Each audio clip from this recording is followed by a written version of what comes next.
Hey guys, it's Jovi and welcome back to my channel. So I wanted to make this video.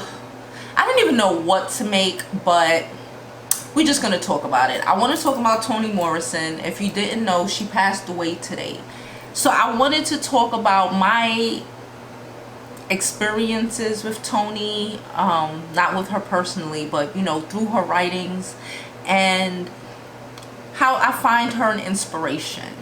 So again, before we begin, please don't forget to like this video. Like it now, like it later, just like the video. Subscribe to the YouTube channel, hit the bell notification so you know whenever I drop a new video, and follow me on my other social media platforms. And now let's get on to Miss Morrison.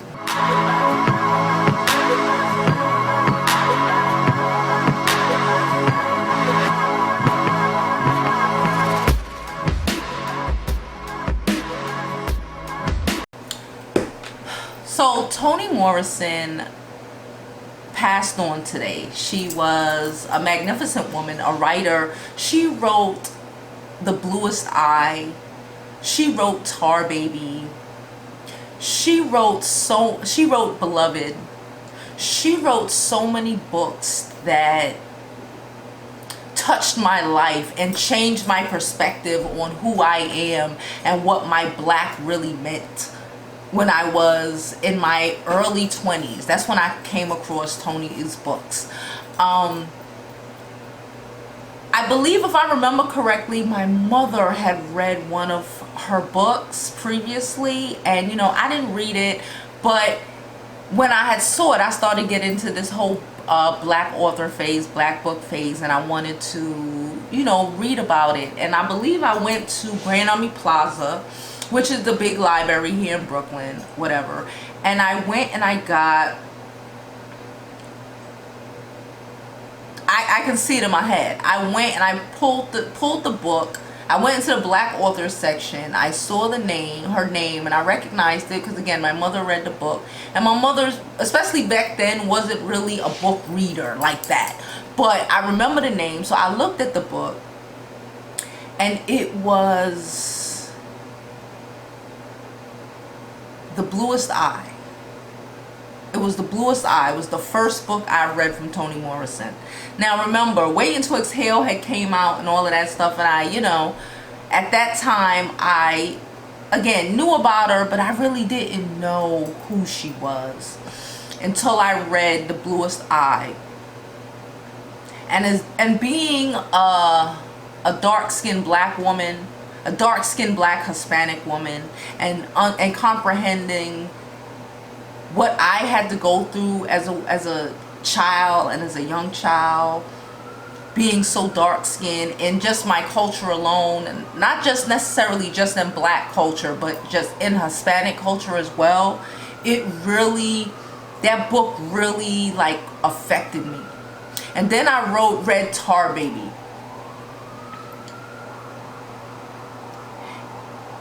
And it touched me to my core. I then went on to read Beloved and, you know, watch the movies and, you know, find out more about this amazing woman. But at that time, you know, I was young. I didn't really know who I was as a person. And just reading her books made me feel like, because previously to then, I used to read a lot of Caucasian books. You know, I love the romance and all of that other stuff. So I read a lot of romance novels, a lot of, you know, books on mythology. I love mythology, you know, Greek mythology or whatever. But this was probably like the first black author that she was the first black author that I ever read. And she wasn't just the first black author that I ever read. She was the first author that really touched me. This is gonna sound cheesy, but I mean it. This is the first author that ever really touched me on the inside. You know? And I'm sorry she's gone. I'm extremely sorry she's gone.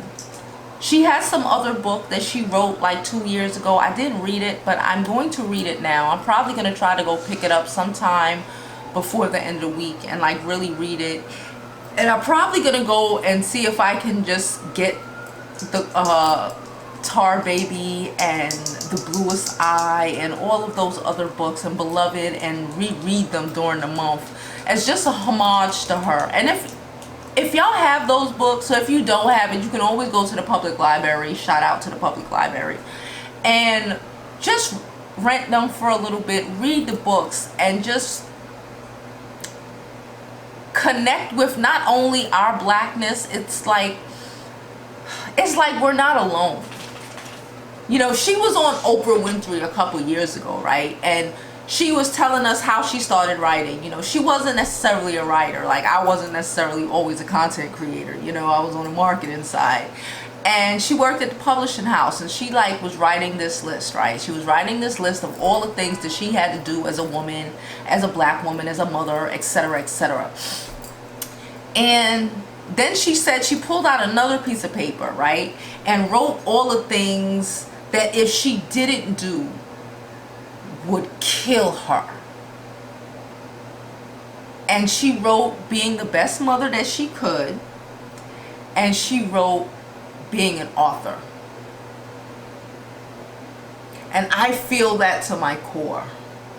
Being able to express your views. If I wasn't able to share with the world how I feel and how I felt and how I think about certain things, and you know, be able to get it off my chest and just spew it into the camera or spew it into the microphone or even spew it at my friends, you know, I would feel so